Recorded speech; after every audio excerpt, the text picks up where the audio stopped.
The traditional cigarette business faces a lot of headwinds. We're talking taxes, smoking bans, health concerns, social stigma. Which of these apply the most to e-cigarettes and your business? Well, I think e-cigarettes are overshadowed by the stigmas on traditional smoking. So they all have some effect, but just the general stigma of what is perceived to be smoking but really isn't. So it has the same general effect on e-cigs. So now that Lloyd has purchased your company, aside from bringing in a gigantic advertising budget, what else does it do to change your business?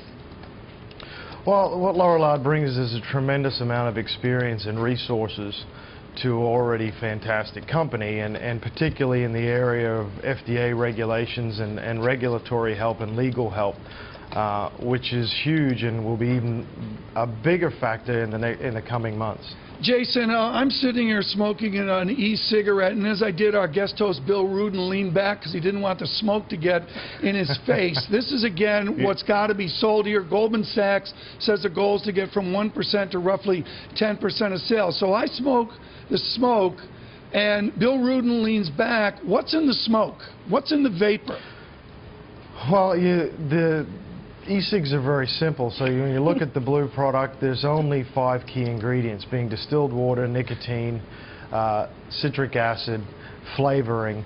And so you're seeing a byproduct of that in the vapor. Most likely the nicotine's all absorbed by the smoker, and so very limited constituents in what's exhaled.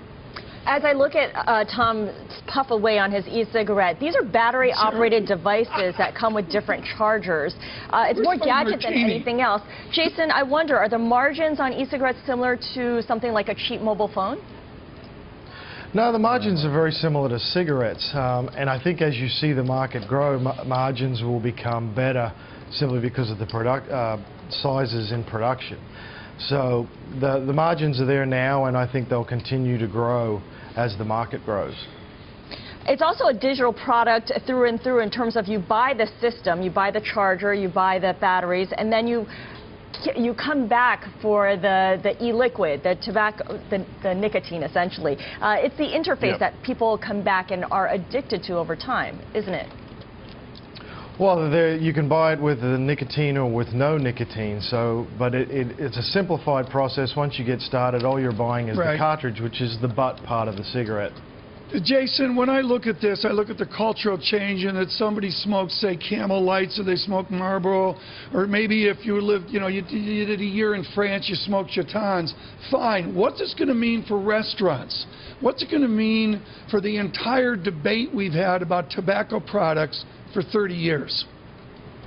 Well, I think you're seeing an education process, and to start with, it's been a little bit, unsure as to how people would handle it. But as people and restaurant owners, bar owners, business owners, the like, are getting educated and seeing that this is a vapor, not a smoke from combusted tobacco, you're seeing a lot more, acceptance of it in public places. And I think as the general public sees that and understands it as well, you'll start to see more of that.